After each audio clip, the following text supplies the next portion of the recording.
Hi, here's a disclaimer for you. These are two guys who get really drunk and talk about shit in the stupidest way possible. So please don't take offense to anything we say, because we're going to be transphobic, homophobic, a little bit racist, a little bit sexist, a little bit misogynistic. It's just to get our point across. So please don't take offense to our show, and if you do, just let us know that you took offense to it on our Facebook page, Joel and Randy's Texas Tea. Do that. Bye. Today is what you make it. Make it as original as your personal playlist. Only Community Coffee is made with 4 generations of family care and responsibly sourced premium coffee beans, expertly blended and roasted to rich, smooth perfection. Visit communitycoffee.com to learn more and make it great. Make it community. Pick up our signature blend dark roast at your local grocery store today. 1. What is a dichotomy? Dichotomy, a division or contrast between two things that are or are represented as being opposed or entirely opposite. In nature, dichotomy is represented by repeated branching and or forking into two equal parts. That being said, let's set that aside. Since last we hung out, anyone interesting, fun things going on for Joel, Randy? Well, I'm Randy. And I'm Joel. And this is Charles. Or Pinky, as we like to call Or him. Pinky Tuscadero. Tuscadero. Welcome to Joel and Randy's Texas Tea. Yes, indeed, girl. This is the Charles Hour. It is the Charles Hour. And it's the we're Pinky excited. Hour, and we're so excited. And as you heard by his definition, I think it's going to be a really interesting show today. I think it is too. I think so too. We're going to get real deep. Girl. How deep, girl? Deep. Have you had a deep? I have. See, we don't get deep. Deep enough? Anyway, I was going to say, who can say? Never deep enough. I celebrated my 51st birthday. Happy birthday, Randy. Yes, she's still alive. She's still alive and has a cocktail in her hand. Girl, everything's good. God is good. But I'll tell you what, I had a good time. But what did you do?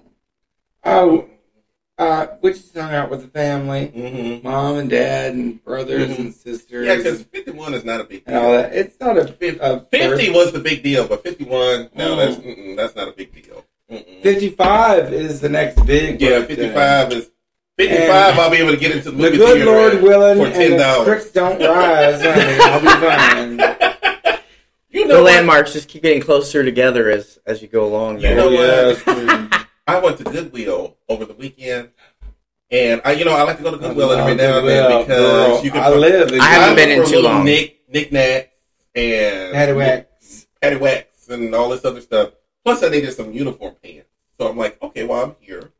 Let's take a look around, and I do my little bit of shopping, and I pick up a couple of things, and I walk up to the counter, and I got the gray in the beard, and I got my hat on, so you see all the gray everywhere. So the woman looks at me and she says, "So, are you going to use your senior discount?" Because it was 30% off.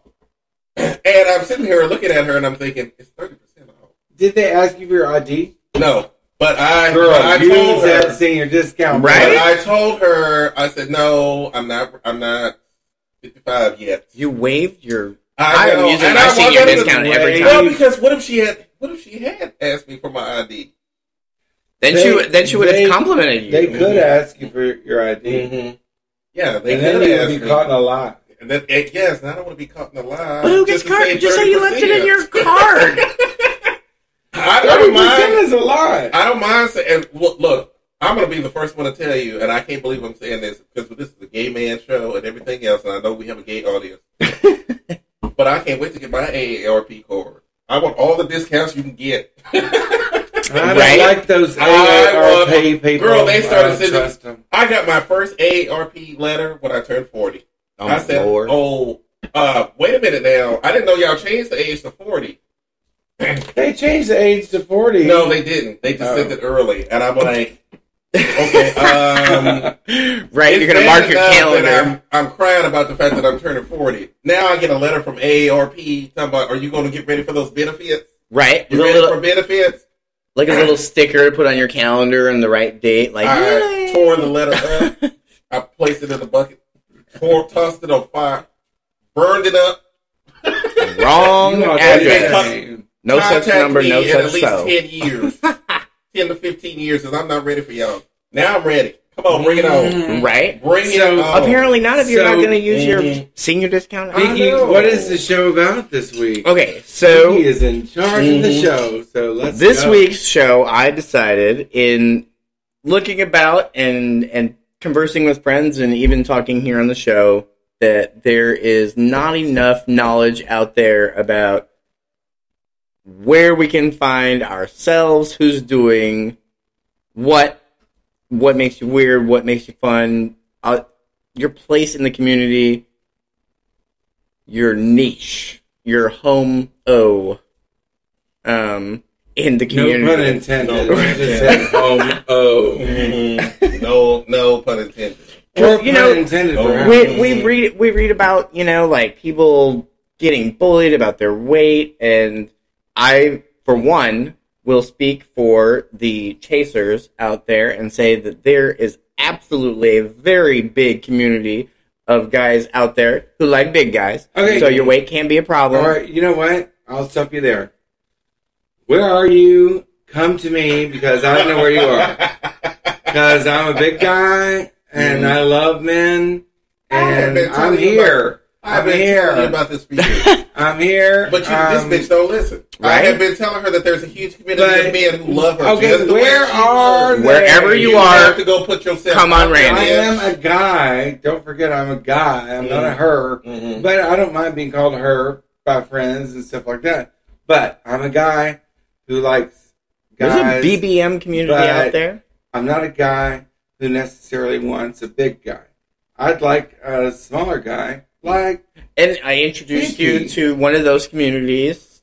Mm-hmm. Yeah, but show a couple of weeks ago. Yeah, but I left the computer here, so you got it exists now, and there a new hope has been lit. I hope. Yeah, a new fire, because after 20 years, somebody's fire needs to be lit so bad it's ridiculous. I mean, it just needs to be lit. It needs to be a towering inferno. That's what it needs to be. That is what it needs to be. Because I'm going to tell you right now, just because I turned 51, the offers haven't stopped. In fact, there's more than there was before. You've passed that sweet spot. Right? I have. Daddy issues are last in. Week, we talked about a dick on the bus. Oh, somebody showed him a dick on the bus. We talked about that last week. Then we had a little incident when I was coming back from the Goodwill. When I was walking down the street, and I was looking pretty cute, so I understand about this. Undoubtedly. Walking down the street, little man in a little SUV stops, asked me for directions, which he was just going right down the road. Then says to me, of course, this man is wearing sweatpants with no drawers on, so I knew what was going on down. I just took one look down there and went, okay, I know what's going on here. And then asked me, if you don't mind, can I give you a lift? I can take you anywhere you want to go. And I'm like, you know what? I just live 2 blocks down the street. I think I will be fine.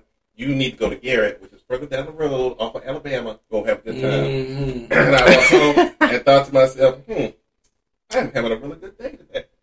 Indeed. And I am in my 50s. And I love where we're going with this, Charles, because I have to tell you a couple of things.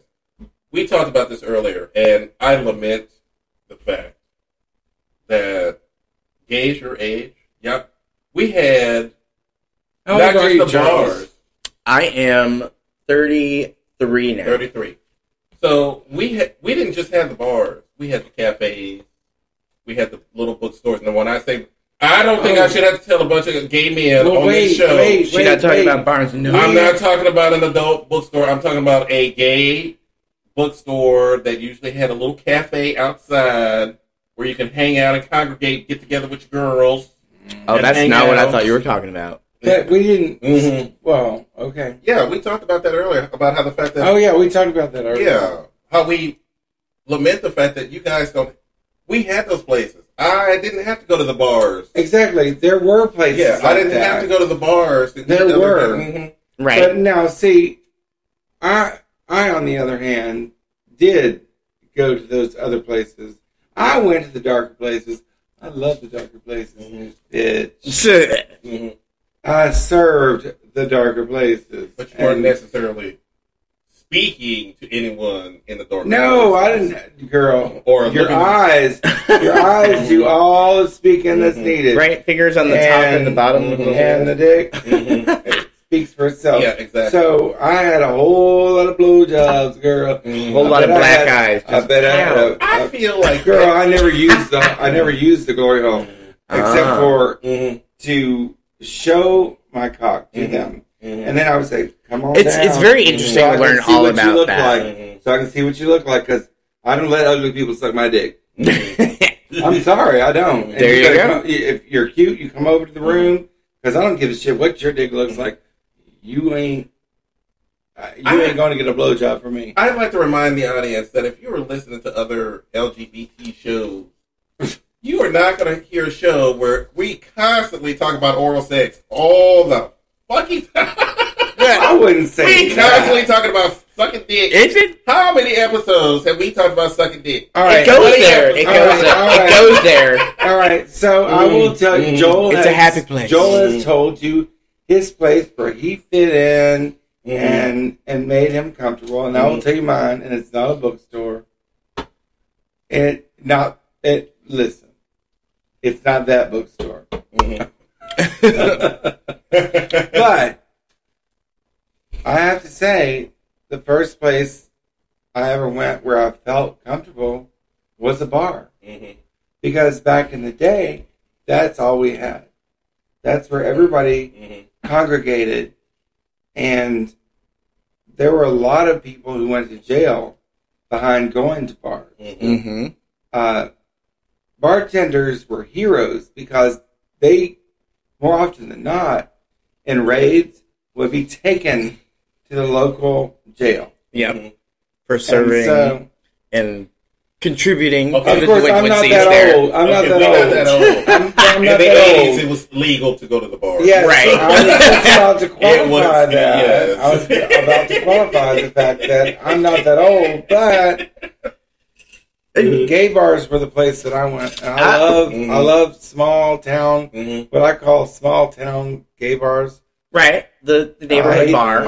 I'm not a dance club queen by any stretch of the imagination. Well, I used to be in my god, yes. in I my- love going dancing. Oh my god. in my Still early do. in my early 20s, from like 21 to 24, it was. They finally had to tell me that I couldn't do the booty contest 2 weeks in a row because they had to let some other people win. So, but and I loved it. The drag shows, the dancing, and I think it had a lot to do. I think with, and it sounds cliche, but I saw the movie. The movie is called 54, and then I happened into a job at it was like a restaurant, but it was gay owned and operated. It had a bakery, but it also had like a happy hour bar / evening pre-club bar. So like you go to the bar and like, you do some food, you pre-drink, you do some happy hour drinks, and then you hit the bar. And you go out. Everyone meets up there at Pronto. And then I was working as a food runner there. And then one night when the restaurant was closing, they asked me to help out in the bar. And helped out in the bar, and then I filled out another application at a more clubby bar, and like I felt like a more clubby bar? Yeah, like with the dance music. Oh, the dance. The other one, there was no dancing. It was just like one narrow, hallway, and then like another room that had a pool table in it at this other bar. So it was really just standing room only at the bar attached to the restaurant. But Menjo's was, it was the spot. Oh my goodness! Because in the 90s, this was I currently live near the Montrose area, and it was the big gay ghetto. There were gay shops, there were gay florists, there were gay, everything in this neighborhood was gay. Everything in this neighborhood was gay. So you had places to go where you could walk down the street and hold hands. The coffee shops back then were awesome. Yeah, exactly. And I don't mind gentrification, but I do mind when gentrification becomes so prevalent that they forget the culture that they're living in. And then they start to say things like, my kids can't come to this coffee shop because two men just kissed on the mouth. Right. Trying to fix something that isn't broken. No, you are the interloper. Right, exactly. Here. We're not. We were here before you got here. Exactly. And gentrification does strip away the culture of that neighborhood slowly but surely. Sure. Because suddenly the people who move into the neighborhood now have demands on what they want. It's, you know, instead of the fact beige washing. Wait a minute, you came into our neighborhood. God. Can you just, my God, I'm being a gentrified person. Can you just, okay, your parade, it's so gross. It's just, there's so much. Can you move it downtown? And we did. Yeah, I mean, and that's... Yeah, exactly. That's kind of our fault, and... Oh, no, it is completely our fault, as far as I'm concerned. I'm big on the bohemian nature as an artist, big time. I love the small, super crowded, packed in there, like, one body of people as far as representing our pride as a community and doing it in our neighborhood and retaining ownership of that. It's big time. But now, you know, the irony is that now when I talk to younger gay men who are like, oh, I wish I had a place where I felt comfortable, where I could be like with other gay men and not be the bars and blah, blah, blah, blah, blah. And I'm like, wait a minute. Bitch, y'all were the ones who wanted to be heteronormative. So now that you're heteronormative, you realize something. All the places that you think you can go to and be gay, you can't be. You realize you still can't be. Because you're either one of two things. You're either going to be looked up, somebody's going to look their nose up at you and go, why are these two gay men here? Yeah, they're going to... Or they're going to go in the far opposite direction where they're going to, oh, you're so cute. Oh, aren't they cute? Oh, they're so cute. Look at the monkeys. They're so cute. Oh, you make such a cute couple. Oh. We're just having a beer. Yeah. But exactly. No, you're right. Exactly. You're absolutely right. So it's two extremes when it comes to hanging out with in a heterosexual community, because as much as they say that they love us and everything else, but the moment that we even admit a little bit of gay, they don't want in your face homosexuality. Right, exactly. Or we're suddenly the token gays. Yeah, exactly. Yeah. You know, we're a spectacle. But they don't. Most heterosexuals don't want their children exposed to gay men being gay men. Yeah, exactly. Every single time anyone asks me. Sometimes I don't want children to be exposed to what gay Right? Well, but no gay man within his right mind would bring his child to any place like that anyway, so what matters? Exactly. And the thing to recognize there is that heteros are just as bad. When it comes down to the nitty-gritty and those things that we don't want our children exposed to, PDAs. It is what it is. I mean, exactly. They're just as bad, if not worse. People will ask me, like, oh, you know, I don't necessarily want you around my niece or my nephew. I don't know how to. I don't know how to break that to them. I don't know how to not make a big deal out of it. It's like, guess what? Here's how you do that. You want to know, and anyone out there listening, if you want to know how to not make it a deal, don't make it a deal. There you go. Stay in your lane. Keep your motherfucking mouth shut. Introduce you as your friend and move on. A child, and don't if it's your friend, it's your friend. If it's your lover, it's your lover. A kid does not know hate unless it is taught. Exactly. They do not know intolerance unless it is taught. If you don't make it something that they should treat different or odd or weird or something, to tiptoe around, they won't. If it's just the thing, if it's just the norm, the kid will grow up like it is just the norm, and they will never make a deal out of it. Funny story. My friend Marcus was with his boyfriend at the time, and they went to a family barbecue, and they were at the pool, and they were swimming in the pool and everything else. And Marcus said, one of the little boys walked up to his mother and said, "Is that Marcus's boyfriend in the pool?" And she said, "Yes, it is." And he goes, "Okay," and went right back in the pool. Didn't give 2 cents about anything. No, because kids don't care. And his mother and which was his sister at the time, which is his sister, she didn't care either. She's like, "Yes, that's his boyfriend," and that was the end of the conversation. And that's all it will ever be. And that's all children. it will ever be. And kids know. Intolerance is the only part of that that's taught. And there's an energy that we put off as homosexual men that tells them, there's a feminine energy that we put up. For instance, I used to babysit for 3 little kids, and Lawrence was my baby. And Lawrence brought all his friends to the front door, and said, "This is my Aunt Randy." I said, "Uncle Lawrence, Uncle." And he laughed, and all the other little kids laughed. But you know what I'm saying? Right. I mean, it didn't come from a place. He wasn't throwing shade at you. No, it was just him loving you. And he loves me. And the maternal, And I love those kids. I felt like Donald Duck with Huey, Dewey, and Louie. Those kids controlled the house. I was like, "Oh, bitch, I'm just going to make a drink. Y'all go do what you want." Yeah, exactly. Aunt Randy had a cocktail in her hand. You know she did. But the sad state that we're in right now, and it is a sad state, is Alabama? the fact that... Are we in Alabama? No, we're not in Alabama. Lord have mercy. But, oh Lord, to you gays in Alabama. Bless your heart. Bless your heart. But the thing is that... Are we in Mississippi? We are not in Mississippi. But same to you, bless your heart. Humpback. Aye. Crooked-letter. But when I talk to younger gay men now, they are so desperate.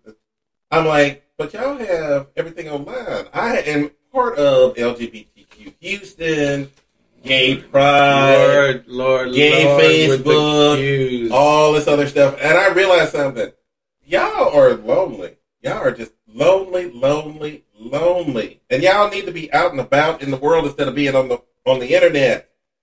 This is y'all bitch about. I have never seen a community bitch about the fact that they are so alone in my entire life. Tucked away in their room, decidedly. Being away from everything. I'm too fat and gay men don't like me. I'm too ugly and gay men don't like me. Blah blah blah blah blah. And I'm like, first of all, y'all are also the same bitches that have these muscle-bound men as your wallpapers on half of your computers. So your expectations are way too high. You might want to bring those expectations down a little bit. Right. Because those men only date each other. They don't date and be realistic about it. Let's be realistic. Don't expect any more from anyone else than they can expect from you. Exactly. So the fact of the matter is that you need to put your feelers out there. Join some groups. There's gay gamers here in Houston. If you're a gamer and you love to play video games or you love to do card games or any of that stuff, there's a group here for you to do that. There's all kinds of groups. Y'all just have to get out there and look for it. But y'all would rather sit on your computers and bitch about the fact that you're lonely. Not me, because I don't. And do at the same time, then go, well, I don't want to meet anybody at the bar. Well, why don't you go out? Well, when the stage is set, even if you want to do it behind the anonymity of your computer or the internet, if there isn't a community out there on the internet, start one. Yeah, exactly. The odds are stacked in favor that you are not the only one wishing there was that out there. Before we go to break, because we are about to go to break here in a second. Before we go to break, I'm going to tell you, gays, something that you need to hear, because heterosexual men, we talked about this a little bit, incels, which is a group of heterosexual men that hate women so much that they all decided to get an internet room together and talk about how much they hate women so much. Just because you can't get laid. Yeah, exactly. Because your ugly ass is, in effect, ugly, but I bet you got a big dick. Guess what? That's not a woman's fault. That's not your fault. That's your fault. If you're not going to get out there and use what you got, I have seen the ugliest men with the prettiest of ladies because they decided they were going to go out and do their thing. Dolly Parton's husband is ugly as hell. Mm-hmm. Y'all just need to figure your shit out. Yeah, exactly. It's all about owning it. It is all about owning it. And we're going to talk a little bit more about owning it in the next half hour, but we're going to take a little bit of a break. We will be right back, everybody. Boom. We're back. Pinky on the helm in the captain's chair. And so all of what we were talking about before and finding our community and finding our place, I think has to center around, and firstly, self-love and loving yourself. Yes. RuPaul signs off her show every single time she signs it off. If you're not gonna love yourself, how the hell is anybody gonna love you? Yeah, right, exactly. Or something to that adage. We're so paraphrasing. Yeah, I know. So that's fine. Loosely. And that's probably good for copyright reasons. But you're right. You're right about that, Pinky. But like, she does have her own podcast. I'm not fixing to get a letter. Although if we get a letter from RuPaul, we're reading it on the air. Yeah, we did our thing, right? We're doing something right. We're doing something right. But anyway, go ahead, Miss Thing. But it makes total sense. Like if you think about it, like you think of attraction, you think of like, ooh, I like that. If you constantly have this thought of yourself that you are unlovable or that it's unachievable, if you don't love yourself, you're not giving me any reason to gain any or even be intrigued or interested that there's anything about you that I might like. Mm-hmm. And I'm gonna be honest. If you come at me like that, the only thing I'm thinking is, oh, this poor thing. I'm gonna have to be friends with her and build this bitch up. Well, and love doesn't start that way. And I'm like, first of all, that's not my job to do. Right. I got my own shit to deal with. Exactly. So that's not my job, first of all. And if I am laying in bed with you wondering how I'm going to fix you, oh, hell no. Hell no. No, but and that's not to say we shouldn't lift each other up, and we should. But don't go out there looking at it. Is a place that people go to because of their insecurities. Mm-hmm. And I don't generally go to self-deprecation. I have done.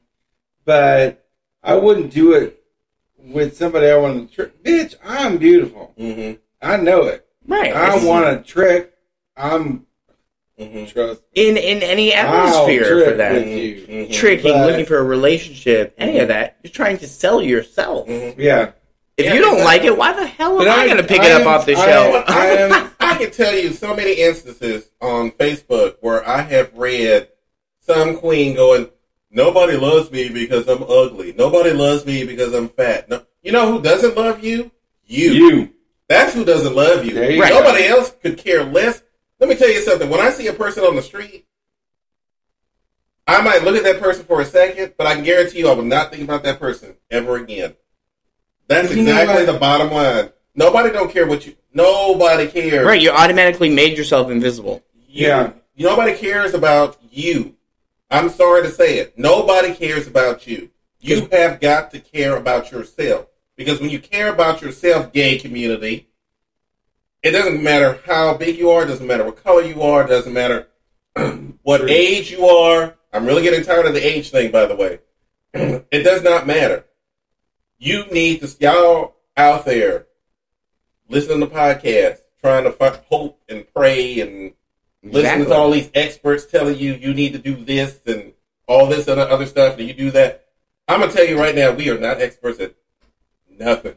No. Exactly. We are experts at living life. That's all we are experts at. But we know what we know. We know what we know. The truth is, you know what? You have to be confident in your own skin. Yeah, exactly. Nobody else has what you have. How much skin you got or how old your skin is. Yeah, exactly. You got to be confident. And I love all kinds of men. Me too. Girl, I'm 51.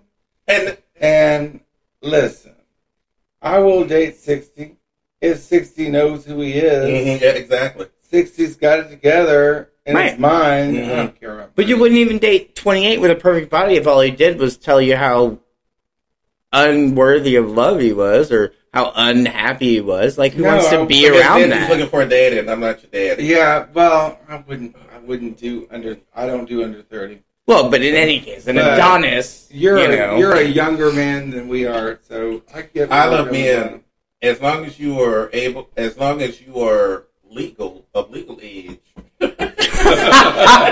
Lord. Don't ask me for nothing. I will talk to you. I will have a good time with you. If we hook up, we hook up. If we don't, we don't. It does not matter to me. What matters to me is that if you have the personality for me to care about wanting to talk to you, I'm going to do so.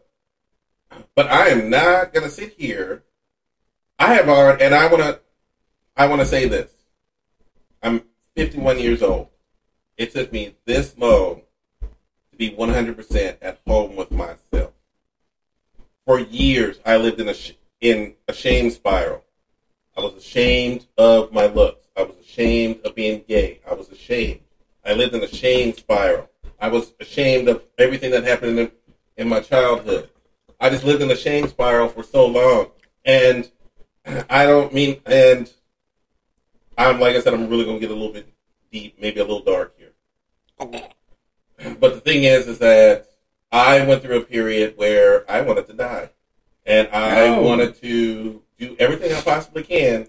I'm a coward when it comes to trying to kill myself. I'm not going to put a shotgun. Well, I'm glad you are. I'm not one of those people who put a shotgun to his mouth and just blows his brain. Right. A coward is a person who kills himself. I was a big enough coward to try everything I possibly. I tried to get AIDS. I tried to get.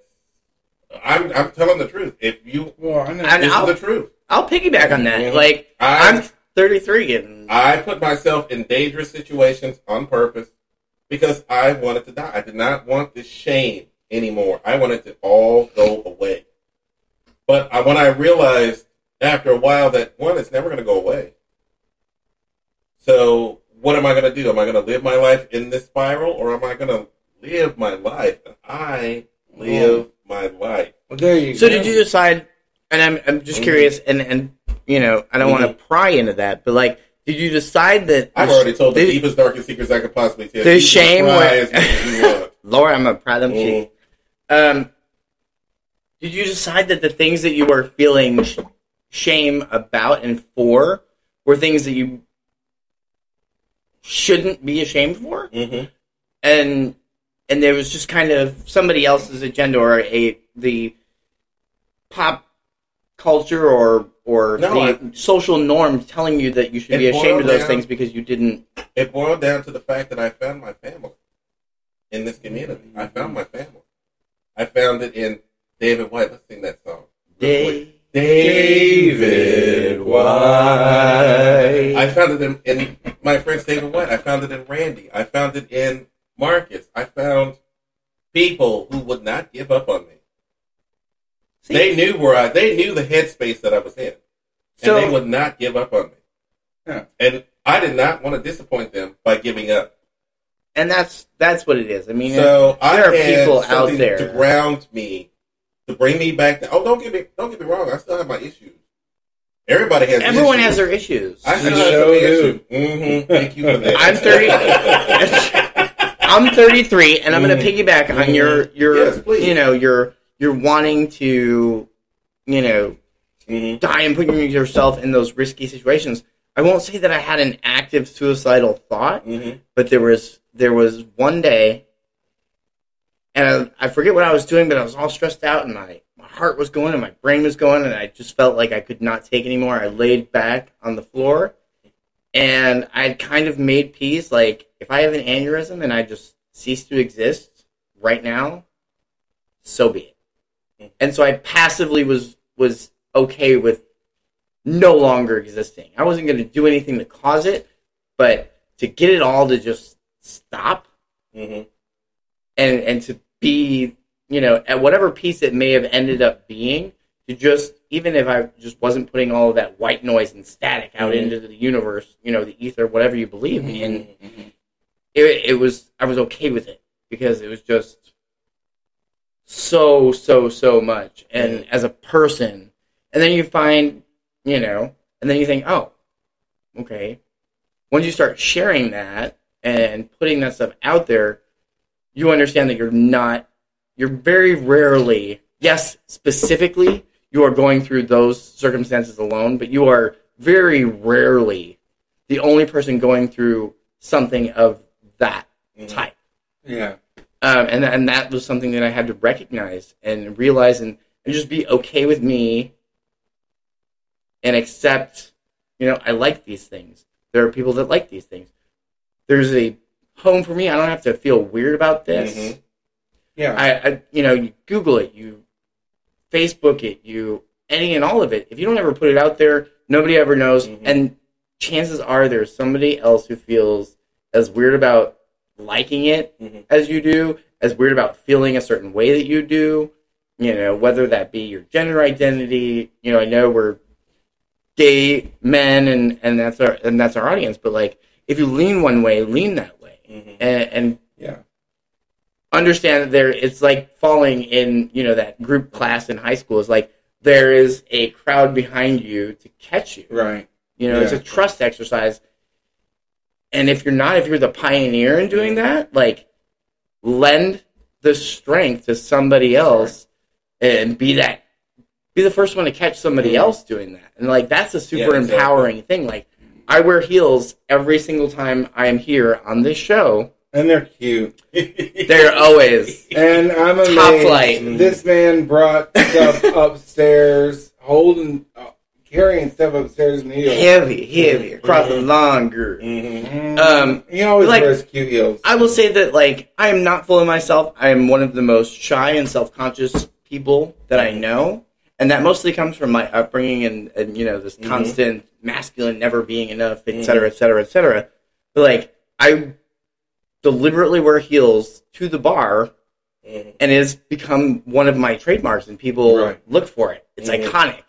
Yeah. And I continue to do it, in my mind, primarily because if one person who didn't wear heels to the bar because they felt weird doing it, saw me doing it and saw how people loved it and they admire it, at the very least, they're not going to get put in a corner or people aren't going to look down their nose at them or make fun of them. It's worth it. 100%. Totally worth it. And that could be the difference between something that tips the scale for somebody. Yeah. In having the thoughts like you and I had, in going from passive to active to execution of themselves and no longer existing. It is 100% worth it for me to wear those heels, even if somebody does make fun of me, to own it and walk into that room and say, no, I'm putting the value on this. I've got everyone's eyes. And I don't care what anyone else is saying, but they're all looking at me. Yeah. I think, and for them to see that it's a normal. And they are, and I do it well, and like if there's some guy out there, some 20-something-year-old, because I'm up there now in age as far as gay bar goes, well, and oot and a boot. It's like if one kid sees me, she's past her prime. I've got one heel in the world, 33. I got one. Girl, we're just saying I'm walking. One and a half heels in the grave. In our 50s, we're just both. You can find them at the haunted house. My post. Right? But, I've got 1.5 heels in the grave. And, like, if they see it, and, like, I made myself a fixture before the heels came on, but, like, nowadays, people ask for them. If they see me in the bar wearing tennis shoes, even you guys have done it, like, oh, my God, you're wearing what? And, like, and they see it and they love it. The one time he came over here in tennis shoes, and I'm like, are you dying? What's wrong, girl? Okay? Right. Are you okay, girl? Come here, sit up. Oh, tell us what this is all about, girl.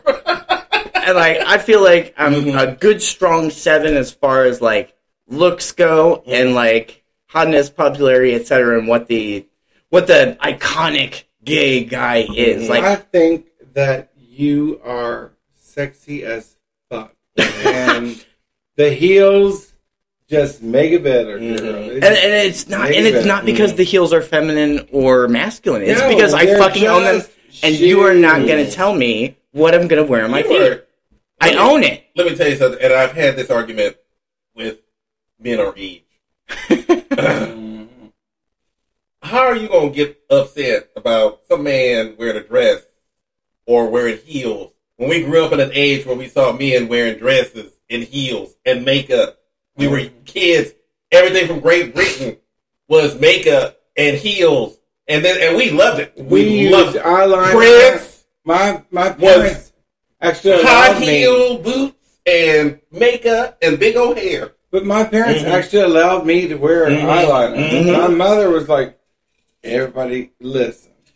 She was like, "Come on, don't you want some eyeliner?" And mother taught me how to use eyeliner.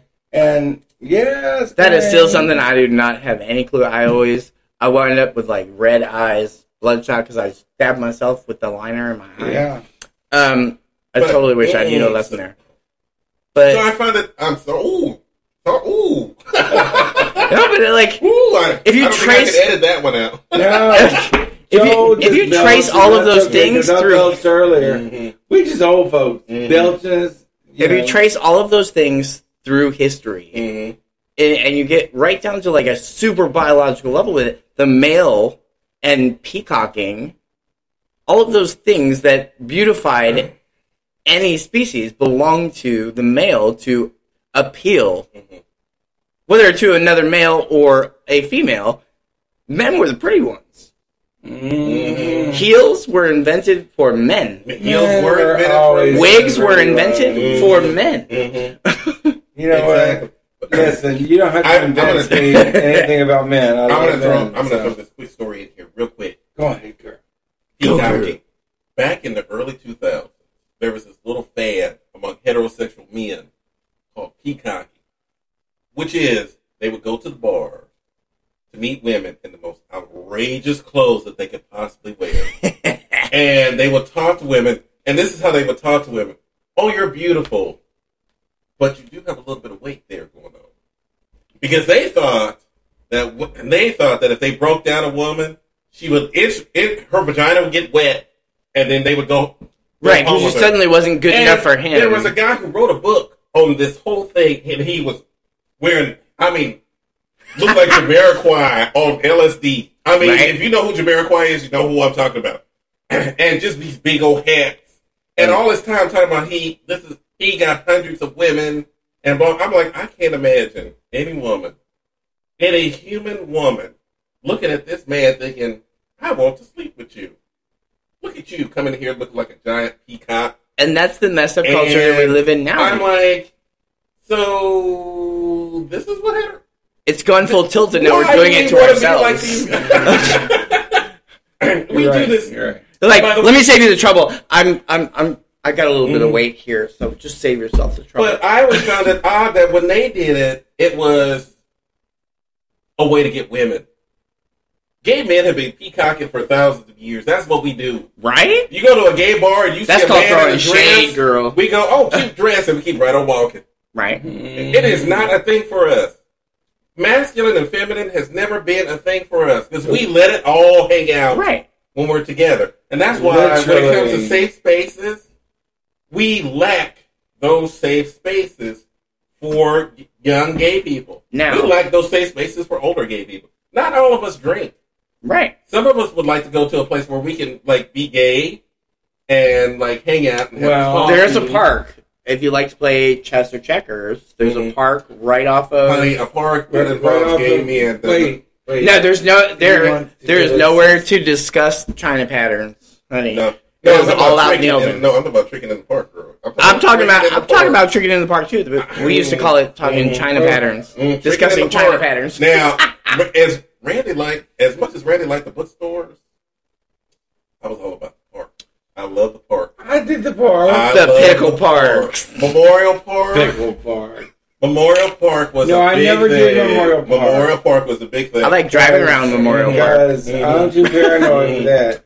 Marcus and I took a little walk in the woods because Marcus said, "Joel, you will not believe how much stuff goes on." Y'all are going to start setting off raids all over Houston. And we were taking a walk in the woods. We were on the jogging trail, and then we took this little trail into the woods, and we were like, "What is this?" Take a little trail. Right. You don't know how many men we ran into. Like a little mushroom stamp on the tree. You just follow the mushroom. You just follow the mushroom stamps. And we were getting invitations, and we were like, "No, thank you. We're just shopping. We're just talking." Right. Girl. We were like ornithologists out looking at birds, just little binoculars, just look. Right. Like truffle hunting. What's Attenborough? from the British guy who does all the nature shows. Oh man, ornithology. Ornithology is it's the study of birds, right? Yeah, study of birds. Hopefully, you don't need binoculars. So, and you were trying to involve the Asians in that. Lord, what? Oh, shut up! That was a joke. She had some earlier. I told her. I warned her. That was a joke. She went to the liquor store. Joke. And all she thinking about you know what? Is that the was man a joke. at the liquor store. I warned her. I said you'd be horny 3 hours later if you do that. Exactly. Y'all are wrong. 3 hours. Don't chastise me. It came back with joke. Came back with 5 bottles. Straight pubes. I love it. 5 bottles. Damn straight pubes. The straight pubes throw me. Like I'm so flabbergasted by it. And see, this is what I love about doing this show. You know, for the first time, like, I know I got dark earlier, but the thing is that I lost my best friend after 10 years. I had no direction. I didn't know what the fuck I wanted to do. It was the first time I was on my own. Mm-hmm. My David White lives in Louisiana. Marcus and I weren't speaking to each other for years. So it's just me, and I'm trying to figure out what I want to do. And when the idea of this show came along, I thought, okay, sounds like a decent idea. Why the fuck not? But I can guarantee you, 10 years ago, if I'd have thought this, I would have went, nope, I'm not doing that. No, I have no idea how. I had a hard time when you guys approached me about it because I am a debilitatingly shy guy. But when I did that, I said, you know what? What the hell? Let's. What do you have to lose? What do I have to lose? So what's going on over there, Charles? With what? Well, you're running the show. Okay, so I asked everyone to come to the table with a group or a local organization for guys out here in Houston or guys across the country. You can find affiliate groups, even if you search, just look. When you look, you will find it. You have to put it out there.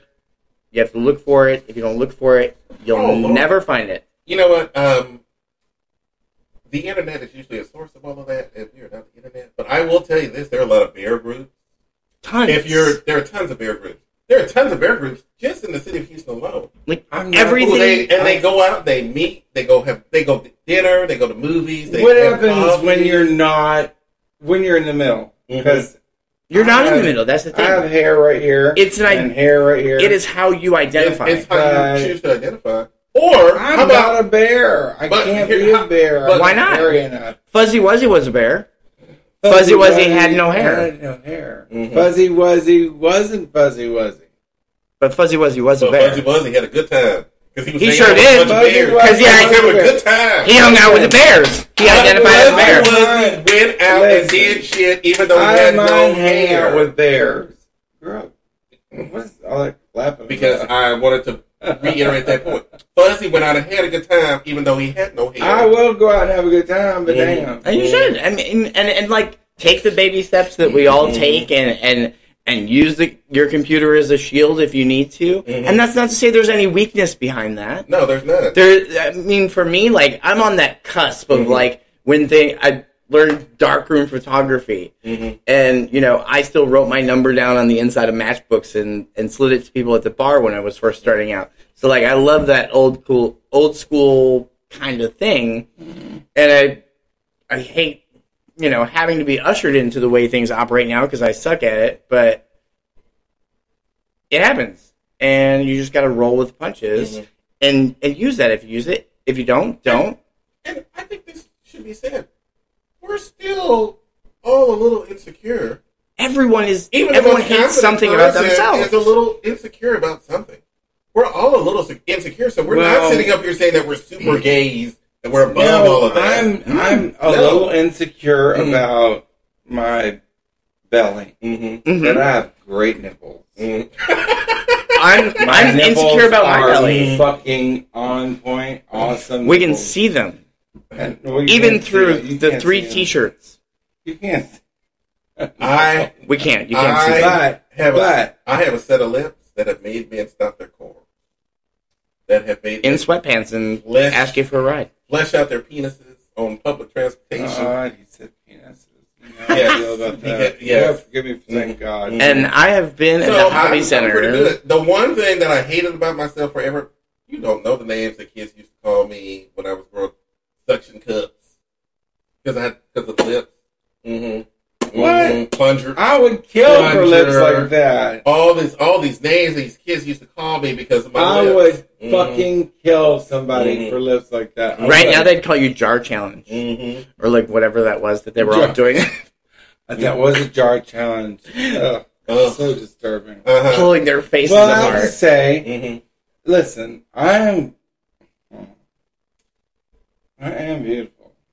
I am 100%. And no one at this table is discounting that. I am gorgeous, and I have a superpower. I think you know what it is, Joe. Is that I don't think that your name was Suction Cup too? Is that what you guys have in No, common? you know what my superpower is. Girl, no, I do not. Oh, Lord. Why don't you share it with the audience? What your superpower is? Okay. I have a really fucking fabulous cock. And it's beautiful. And now it's on the table. It's beautiful. Oh, look, there it is. There it is. Oh, okay. I'm a grower, not a shower. If you were here, it's my drink. It's as grown as an 18-year-old right now, and it is looking fabulous and firm. It's like an 18-year-old. It is not. Virile. I'm very virile. Thank you for sharing, Randy. Thank you. You can put that away now. Nope. Nope. Put it up, girl. No, it's out. It's a centerpiece now. Okay. Okay, you know what? This is why gun laws need to be invented. Open carry. Put that shit away. We have a permit carrying Texan. Yeah, exactly. But I can tell you, as we've done in the past. Do you realize that your other superpowers are the fact that you have a wonderful sense of humor? You're an amazing storyteller. Oh, yeah. You have the best hair I've ever seen. Thank you. I swear to God, your hair is incredible. I gotta stop wearing hats. You just know how to put that shit together. You walk out of the room and go, bam, bitch, look at this hair. I can't help but agree. Bam, bitch, look at that. I am more than you are. Yeah, you are more than that. So yes, exactly. We are all more. I'm more than just my lips. I'm super smart. I have a wonderful, dry, sarcastic sense of humor. It is very dry and very sarcastic to the point where people have accused me of being mean. I'm like, what does that even mean? What do you mean being mean? I'm not being mean. I'm just telling you how it is. Right. That's not mean. That's just telling you how it is. I think I'm just mean. Are you mean? No, I'm not mean. But I totally get the dry sense of humor and like the that stale factor, that snap that's too sharp for other people to grasp. Like what just happened? I'm looking being for a bitch? the surprises now. When a surprise comes along to me, that's the most wonderful feeling on the planet. When you have gone through the whole motions over and over and over, listening to the same stories over and over and over. Sometimes hanging out with young people, when you listen to their stories and you're like, I've already been down this road. Right? I know where it's going to go. If I try to tell you where it's going to go, then you're going to look at me and go, oh, you super wise guy. And I'm like, no, right? I'm just telling you that I've already been down this road. It's just going to lead to heartbreak. So and then you're not going to listen. Toilet paper dispenser. Yeah. Then I'm going to hear next week. Then next week you're going to tell me that I was exactly right, and you're going to be crying about it for months. And I'm going to tell you right now, please stop doing that. First of all, I'm not here to help you with that. Secondly, you need to figure out your own shit. Right. When everyone hates something about themselves. And there is nothing wrong with heartbreak, by the way. There's nothing wrong with so good for you. So good for you. There's nothing wrong with getting your heart broken. Everybody gets their heart broken. What happens after that is what makes you the person that you want to be. I revert to Lady Gaga over and over and over again when it comes to that. Her last Grammy speech. It is not about how many times you fall down. It's the number of times you get back up and you say, no, I'm not going to accept that. And that Taylor Swift bitch makes albums about this shit all the time. Right? She makes millions of dollars. What is it? Like, heartbreak is not that hard. Has Adele ever made a happy album? No. Do we appreciate it? She goes through. Thank you. Exactly. Dale.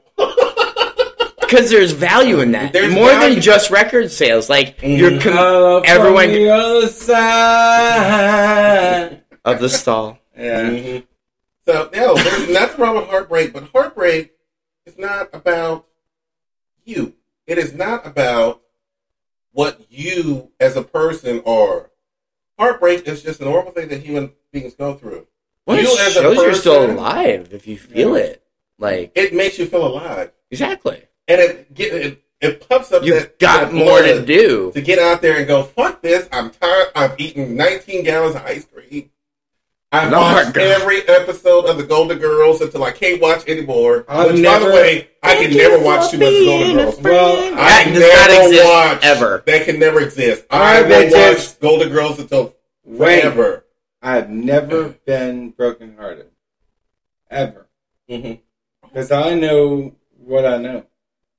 That tricks are tricks. But you have broken some hearts, too. No, I don't. I don't know. I feel kind of bad you saying that. No. I That you've don't never give a been brokenhearted. shit. No, I've never been in love. I know, but that But That upsets girl me, like- tricks aplenty. Mhm. well, I mean, I've Which, by done the way- that, but like Which, being by the in way, love is That's not a bad thing either. No. That's not a bad thing. No, it's not a bad thing for me. No. It's not a bad thing. because it just hasn't been there for it, I've never and been it's a hurt. good thing you didn't pretend. Yeah, exactly. Thank You know. No, I've never been hurt. You don't need to. No one I had a understands what it- boyfriend from 8 until I was 16. Mhm. And then from 16, I went to places, Unknown. Mhm. Well, yeah. And so I've never been disappointed. But Well, I hope that there but is something out there that can I ask this question because we only have a little bit of time left. Ask anything. I don't care. But We always talk about from a certain age to a certain age. We always, when it comes to you, we always talk about 16 to 24. Because yeah, I feel like, but you know, the well, let's talk 24 on because 24 on, I had tricks. what was the drive there? Was the drive to protect yourself, or was the drive like you were busy with your career, or you just didn't want to? No, I don't know. Fair enough. Oh. Just curious. Fair enough. I'm existential like that. So I'm much fun. constantly self-examining. mm-mm. So much fun. Mhm. But I decided to stop. It's Well, I feel To protect myself. having done both. When I feel found like out- when I sometimes found out that's I was HIV negative, I stopped doing tricks. no. So- but mhm, I was always safe with the guys that Right. I was with. mhm. Right. But You know, I have to say this, and like I said, we have a couple of minutes left. pardon me. The fact that I am still HIV negative after all the dumb ass shit that I have done in the past. Yes. I would say poor more than anything. Or Poor. Good, you I got was paid. thinking- paid. No, I didn't get paid. Slut. But the thing is, after all the incredibly dumb shit that I did in the past, and we talked about this earlier, so you know why I did the dumb shit that I did in the past. When I think about all of that, and I think about now, at when I turned 50, and I realized I don't want to live the remainder of my 50 years, or how many years I have left, doing that. Yeah. I want to be happy. I want to enjoy life. I want to take risks.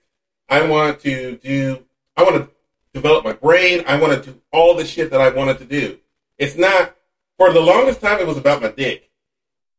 And by the way, my dick and I had a very terrible relationship because my dick got more attention than I did. And See, we've had this discussion. yeah, my dick got more And attention than I ointment. did. And then I realized that I don't want to compete with my dick anymore. My dick is who I am. There's a part of me. Right. But who I am Right. is completely different. And that's the thing. If Letting you get to something know this- singularly, I But think. the dick is But Joe it's and a pleasant surprise. Joe and Right. I are members of a club that we started a couple of years ago Mhm. about having big dicks and what it means.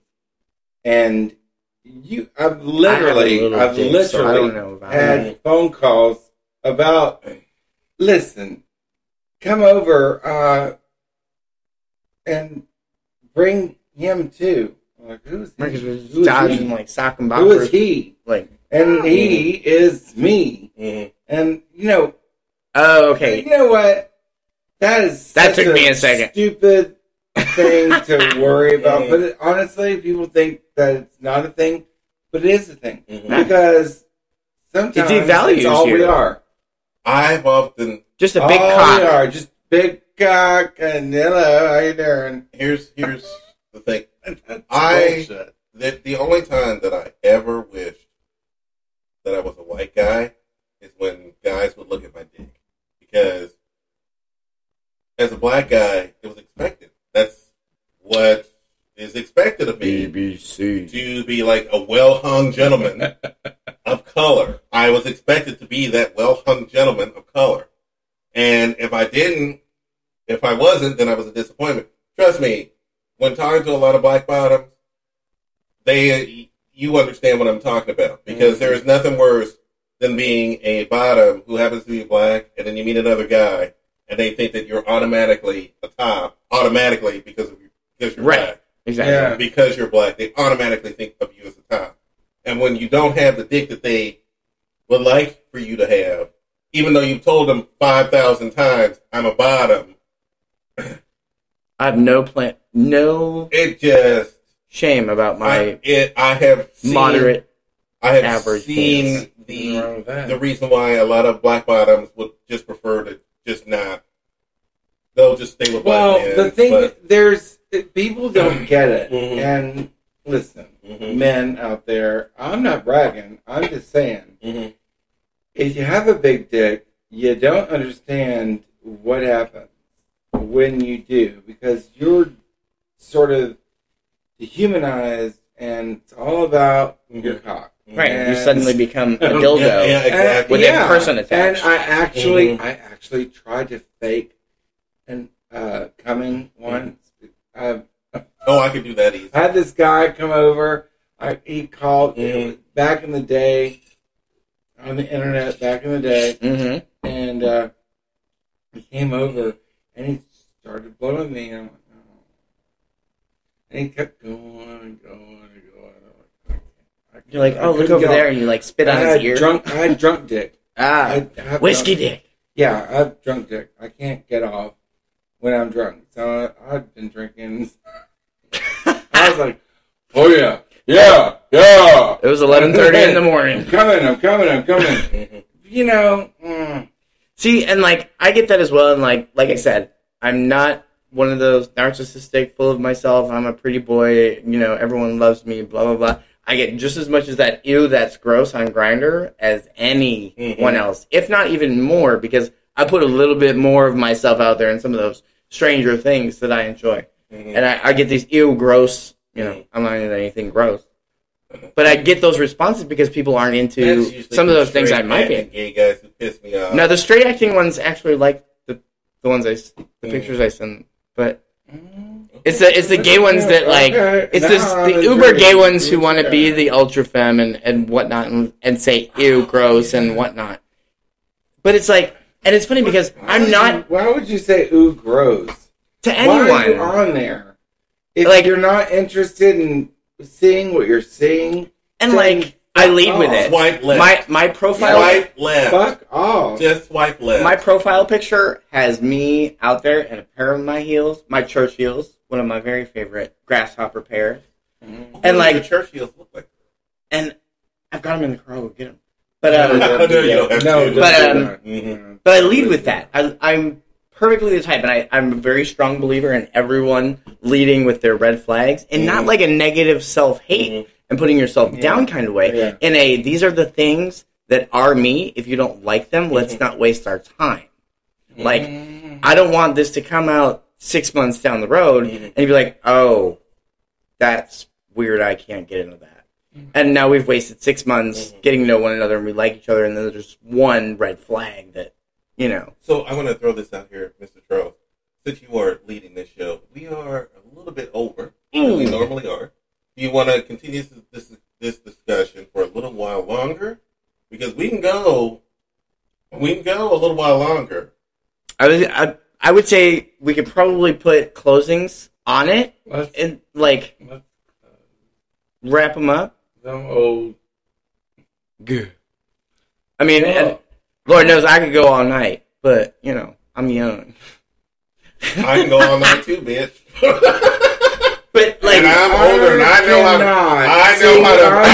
to. He's older. He's I got more know with insurance. experience. I know how to map this out that we can make this work. I think we can make it work. Randy, don't worry. We'll cover you up in a blanket. Get me some Gatorade, some vitamin E, girl. We gonna be good all night long. We can do what we want to do, but just put some of that blood from that thing on the table back in the rest of your body. You'd be all right. Mm-hmm. Your centerpiece that you shared with us earlier.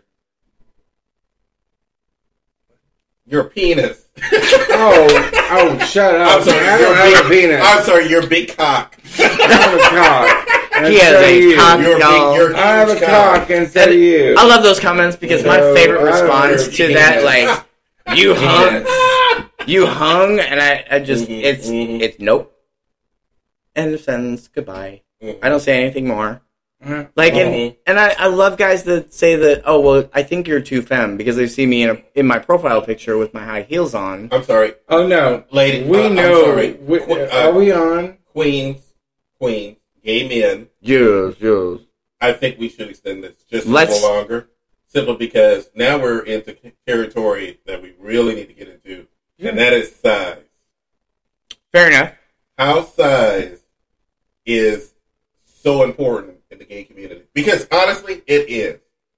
It is. It is. Whether we want to admit it or not. And we on this show will admit that size does play a part in what happens sexually in the bedroom. I would say 100%. Charles. Size matters. I am a size queen. I don't particularly care about your cock. It's more of a BMI thing for me, but... But you're right. We should talk about but not because for an hour. Girth. No. We're only 7 girth minutes is where it's at. Girth. Thank you. Girth. I'm all about the girth. I do not care about the length. You know, both of us. You know, we've got the girth. I really. They're both looking at me, y'all. No, I know you have the girth. Ooh, Lord. I do not. Yeah, you do. Randy, this is one of those times that I really wish you would not. No, he's got the girth. There's nothing wrong with that. No, there's nothing Maybe wrong I don't with see it. It could be a different angle. I mean... I do not... No, I don't care. I do not care. Here's the thing. The reason why I decided that we should extend this a little and talk about size is because it is a thing in our community. It's... When I watched a special on women when it came to size. And it was pretty much 50-50. Yeah, women love girth. Yeah? It was pretty much, here's the thing. Because depth, because when the cervix receives the penis, it's a whole different thing. Yeah. So length plays in there. Yeah. So I've it was both pretty of much you saying 50-50. penis now. But I will tell you this, with younger women, we're not that worried about size. I'm making a drink. Older women... You want a drink? Yes, older women were... We're going to have a show. Older women... Okay? I am. I'm super duper. That we're still on the air, right? I thought we were turning it off. No, we're still talking. No. Well, what the fuck? I said we're no. Gonna do another segment.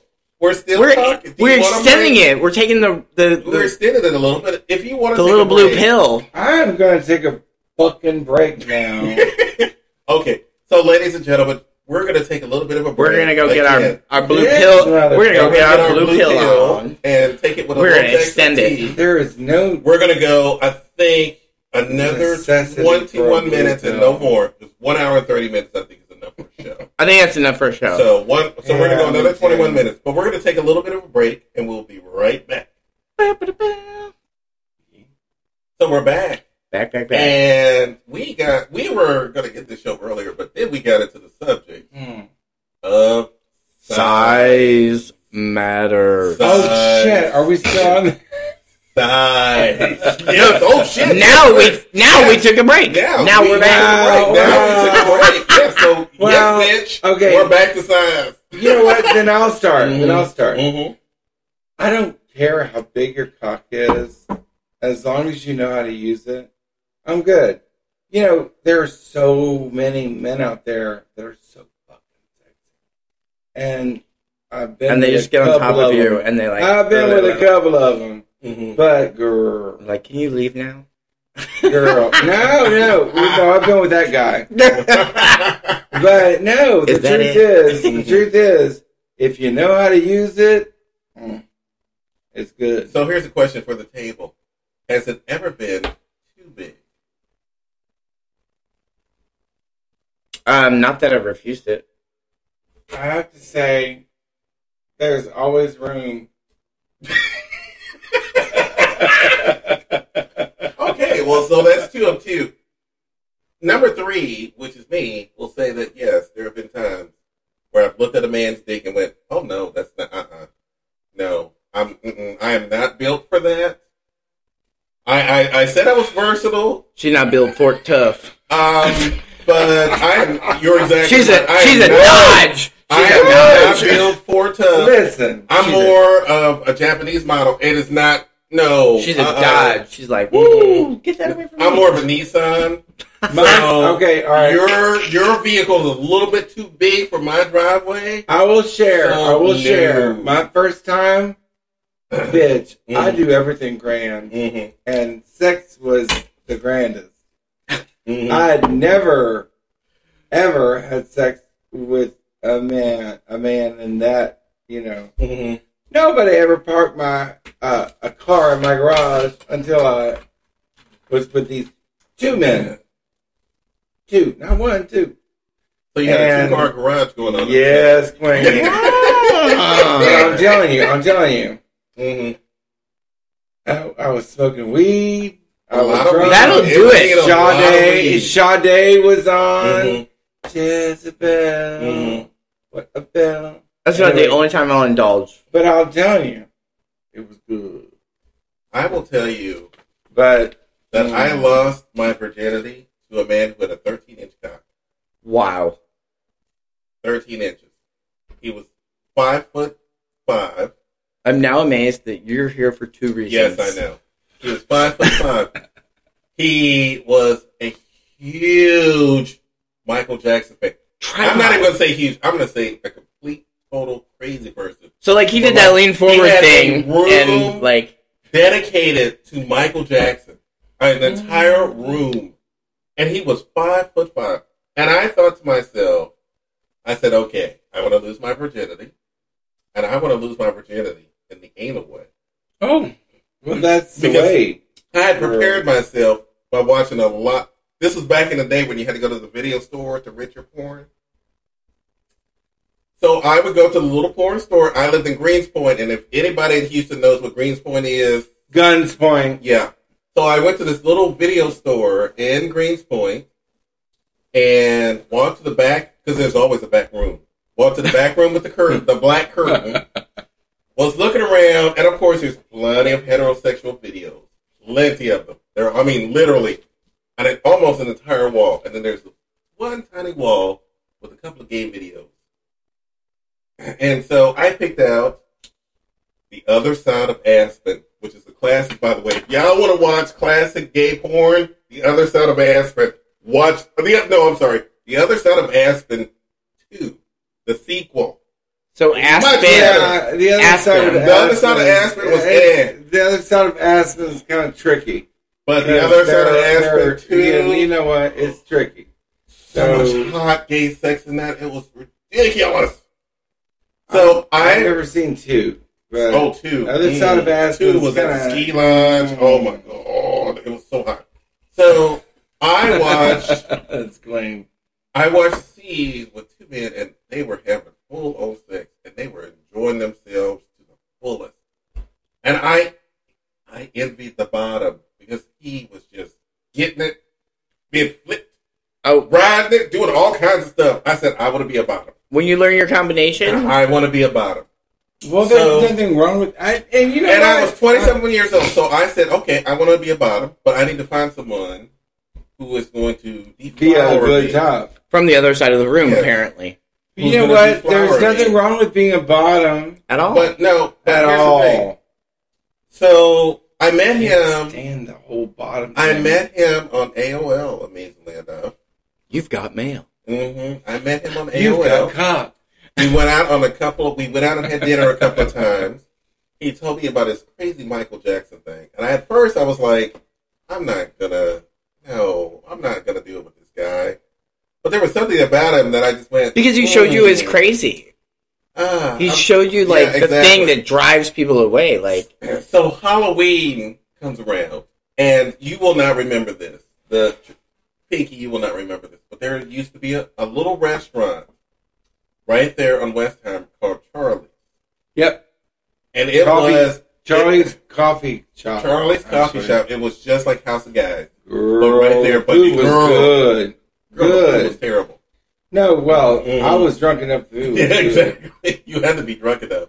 But hamburgers made with crackers because they were stretching the meat out. It was cute.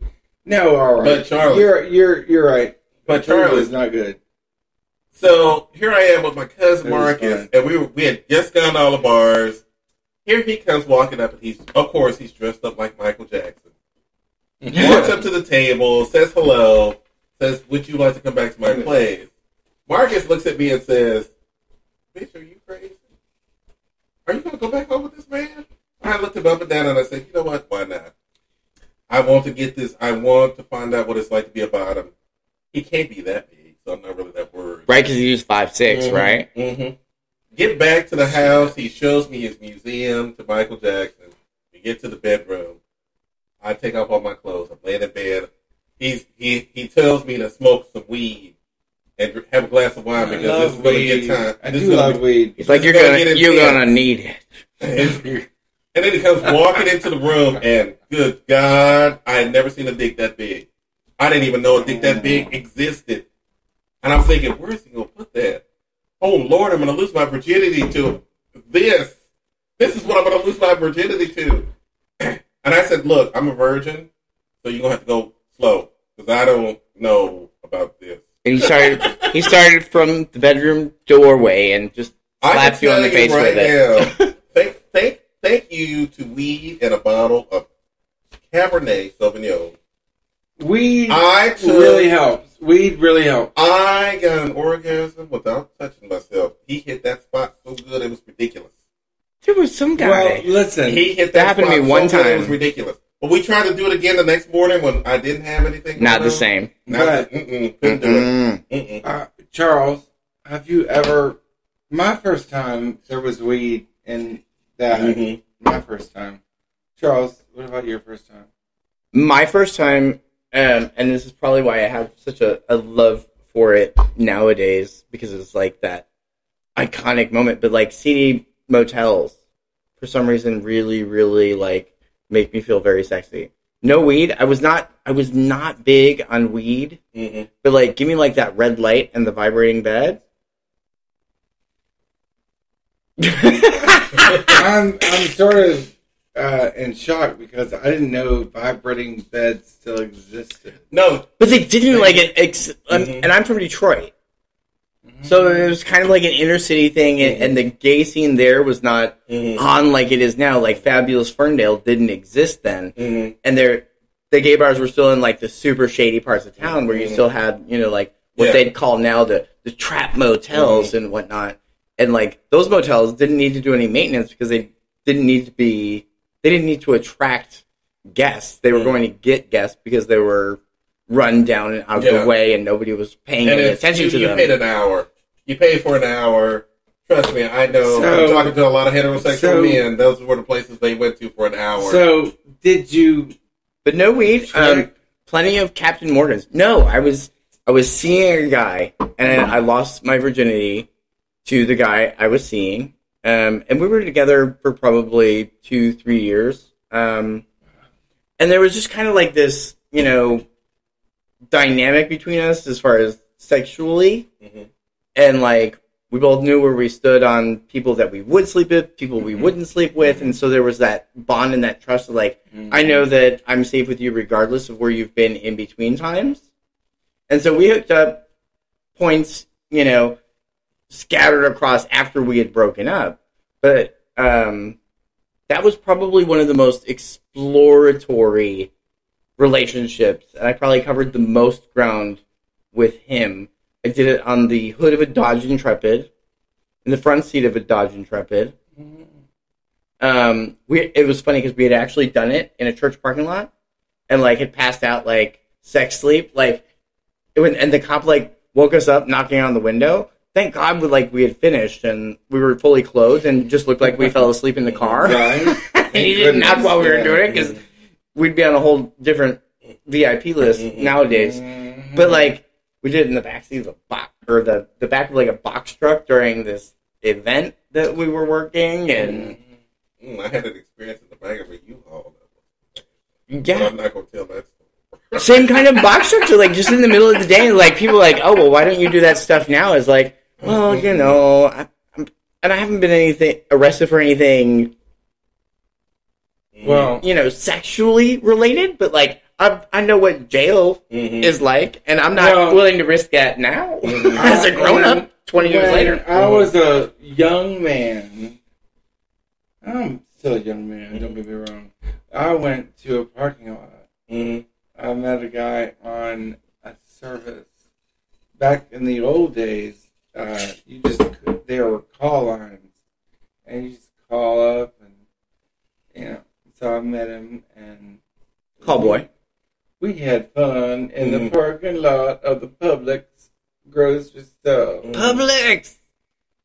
Are there Publix in Texas? A good time? No, in Florida. I was gonna say it sounds like Florida. Good time was had by the first time I saw one of those, I was like, oh, Publix. I wanna take this time, and I think Randy will be okay for this. But there is a documentary on Netflix, and it's a gentleman from New Zealand who decided to look up 100 of his past lovers, and he decided to make a film about it. And it's actually quite interesting because he didn't. A lot of those. What's it called? Oh, actually, I think it's called 100 Tricks. No, it's not Tricks. But I will look it up again. But if you, look it up on Netflix. And it's a New Zealand film, and he is cute. He is our age. He fell in love with his husband, I think in the 80s, and then they broke up, and then they got back together. But it's a touching story because don't we all he talks to all the men that he had sex with in the past. Love, so no. He talked about all the men he had sex with in the past and where they are today and how they feel about certain, and how he's seen New Zealand change. And how because he also spent time in London as well, because he was a filmmaker in London. So he got to see changes. He got to live through the whole AIDS epidemic and all this other stuff. So he got to live through a lot of stuff, but he got to see a lot of changes that we as gay men have made. And like I said, one of the things that a lot of the older gay men talked about was the fact that they lament the fact that younger gay men won't have the special places, the neighborhoods, the kind of things that they had when they had growing up. And they had to do it out of necessity because that was the only way to stay safe. Right. Exactly. We banded together. Yeah, they banded together. And as much as it has gotten better, it's not 100% better. We still have a lot of work to do. Right. And the thing is that maybe this might be the time that we need to get back together again. I think we need to have a family reunion kind of thing. No, Here. I think we need to have I a completely agree. Family reunion when it comes to the gay community of getting back together and starting to sit down and remember one, who we are and where we can go from here. And having younger people and older people listen to each other, because I think if younger people listen to older people, they will find those places again. And they will start those places back up. Because they'll see the importance there. They'll see the importance there. Yeah. And they'll understand that the internet is great. Don't get me wrong, the internet is great. But it's just a tool. It's not it's not a substitute. Don't let it for be real your connection. voice. Exactly. Yeah, it's not younger gay men need connections with each other. They need to start having a connection, and they need to start looking outside of the box. When I say the box, it's the computer, and getting out and starting to demand places for themselves. And the proverbial box, be outside the box, be more than just a cock. It's okay if you want to live a heteronormative lifestyle. That's okay, but here's the thing. There are a lot of us out there that can't live that kind of lifestyle or that won't live that kind of lifestyle. Right. And they need to have places. Exactly. And your truth, whatever your truth is. You need to start making those your places. And I agree. I was heartened to read that there are a couple places. Los Angeles is one neighborhood is doing an experiment where they're trying to reopen up cafes and coffee houses. The problem is that they're not profitable. And they're not profitable because people come in, they buy one coffee, and they hang out for hours. Mm-hmm. It's great for Starbucks, but it's not great when it comes to... Because I'm not going to buy an $8 coffee at a shop I've never heard of. Yeah, exactly. So I would like to see young people try to figure out a way to make that a viable business model. Well, where we can get back to having our own spaces, but still live in a heterosexual world. Right. But we still need to have places where we can get together and be okay with being freer. We are not at a place, and I want to tell you this, gay men of, I don't care, whatever political spectrum you're on, we are not at a place yet where we can walk into a place, hold hands like heterosexuals can, talk about our families like heterosexuals can. We are not at that place yet. Nope. I would say by our own doing, because we don't do it enough. It's because we make it a thing. It's not even by our own doing. We wanted to be a part of that, but I agree. But we're still finding ourselves still on the outside. Right, we're still making it a thing. And the thing is that no matter how hard you try, you're still an outsider in their world. You're always going to be an outsider. Until society gets better, you're still going to be an outsider.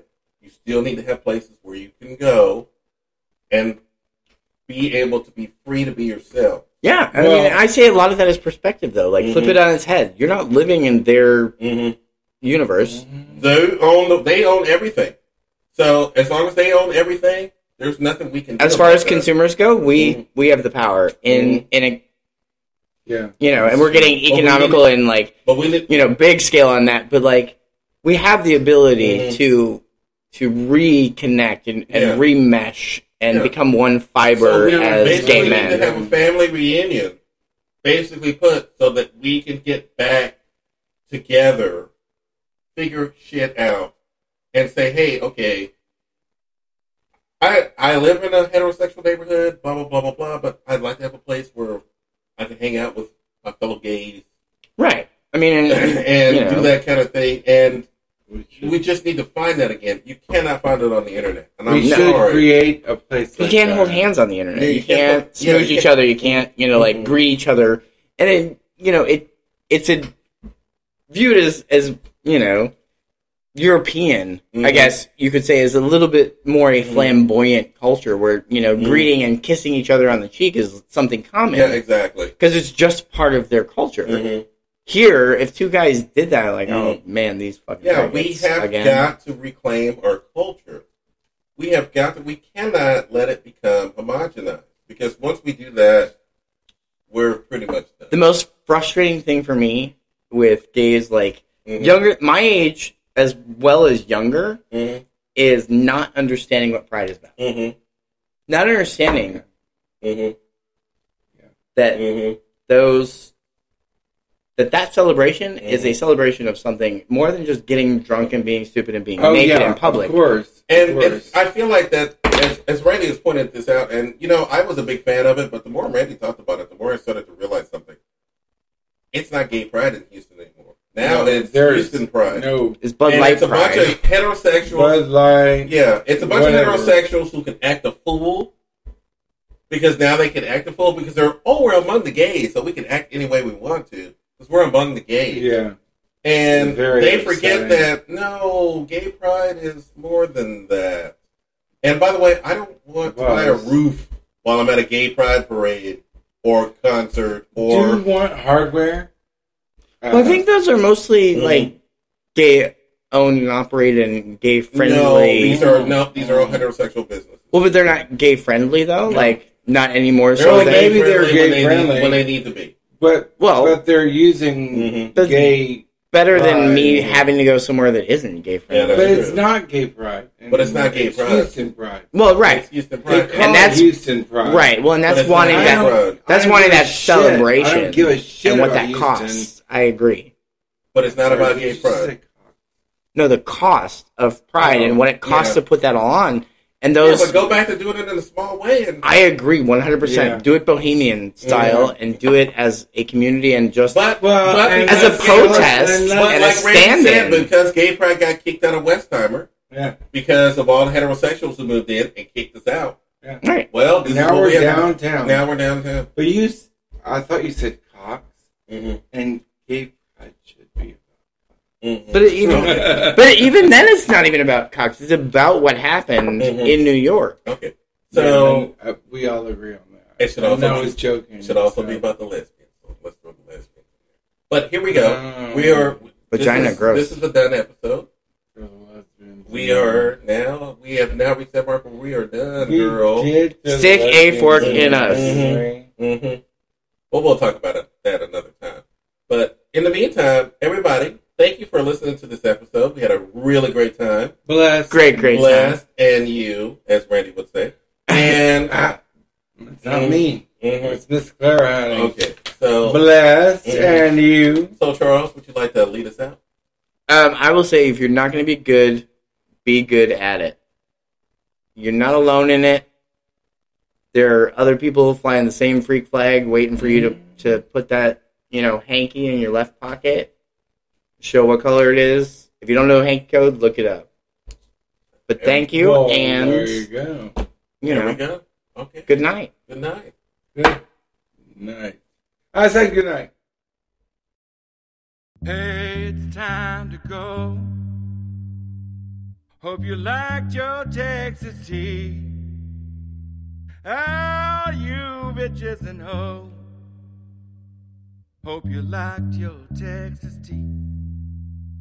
Motherfuckers, be sweet and join us next week for Joel and Randy's Texas tea. Get your asses together, please.